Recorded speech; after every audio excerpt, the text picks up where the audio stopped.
ಸತ್ಯ ಬಾಳುತ್ತೆ, ಒಳ್ಳೆಯತನ ಎಂದಿಗೂ ಗೆಲ್ಲುತ್ತೆ. ಅದರ ಸಂಕೇತವೇ ವಿಜಯದಶಮಿ ಆಚರಣೆ. ನಿಮ್ಮಲ್ಲಿರುವ ಅಸುರ ದುರಾಲೋಚನೆಗಳು, ನಕಾರಾತ್ಮಕ ಚಿಂತನೆಯನ್ನು ಸೋಲಿಸಿ ದುರ್ಗಾದೇವಿ ಎಲ್ಲರಿಗೂ ಒಳ್ಳೆಯದನ್ನು ಮಾಡಿ ಅನುಗ್ರಹಿಸಲಿ ಎಂದು ಹಾರೈಸುತ್ತಾ ದಸರಾ ಹಬ್ಬದ ಶುಭಾಶಯಗಳು. ಮೈಸೂರಿನ ದಸರಾ ಮಹೋತ್ಸವಕ್ಕೆ ವಿಶೇಷ ಪಾರಂಪರಿಕ ಇತಿಹಾಸವಿದೆ. ಹಿಂದೊಮ್ಮೆ ಮೈಸೂರಿನ ಪ್ರಜೆಗಳು ಮಹಿಷಾಸುರನೆಂಬ ರಕ್ಕಸನಿಂದ ವಿವಿಧ ರೀತಿಯ ತೊಂದರೆಗಳಿಗೆ ಒಳಗಾಗಿದ್ದರು.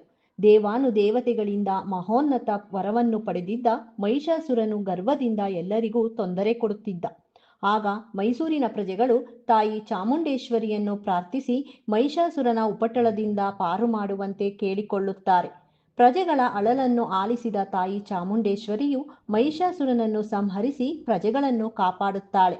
ಆಶ್ವಯುಜ ಶುದ್ಧ ದಶಮಿಯಂದು ತಾಯಿ ಚಾಮುಂಡೇಶ್ವರಿಯು ಮಹಿಷಾಸುರನನ್ನು ಸಂಹರಿಸಿ ಯುದ್ಧದಲ್ಲಿ ವಿಜಯ ಪ್ರಾಪ್ತಿಯಾದ ಸಂಕೇತವಾಗಿ ಇಂದಿಗೂ ಮೈಸೂರಿನಲ್ಲಿ ವಿಜಯದಶಮಿಯನ್ನು ಆಚರಿಸಲಾಗುತ್ತದೆ.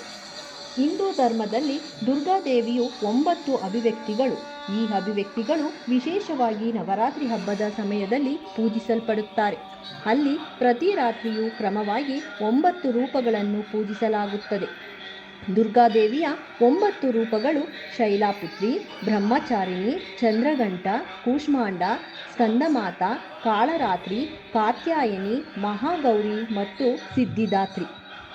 ಸಮಸ್ತ ಸೃಷ್ಟಿ ಒಂದೇ ವಸ್ತುವಿನಿಂದ ಆಗಿದೆ ಎಂದು ಮಹತ್ವವನ್ನು ಸಾರುವುದೇ ದಸರಾ ಸಮಯದಲ್ಲಿ ಬೊಂಬೆ ಇಡುವುದರ ಸಂಕೇತ. ಚೈತನ್ಯ ಜಗನ್ಮಾತೆಯ ಮೈಯ ಮಣ್ಣಿನಿಂದಲೇ ಎಲ್ಲವೂ ಸೃಷ್ಟಿಯಾಗಿದೆ ಎಂದು ಪುರಾಣ ಕಥೆ. ಅದಕ್ಕಾಗಿ ಪಟ್ಟದ ಬೊಂಬೆ ಎಂದು ಶಿವಪಾರ್ವತಿಯರ ಬೊಂಬೆಗಳನ್ನು ಕೂರಿಸುತ್ತಾರೆ.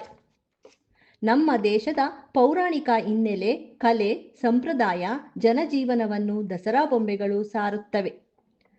ಮತ್ತೊಮ್ಮೆ ದಸರಾ ಹಬ್ಬದ ಶುಭಾಶಯಗಳು.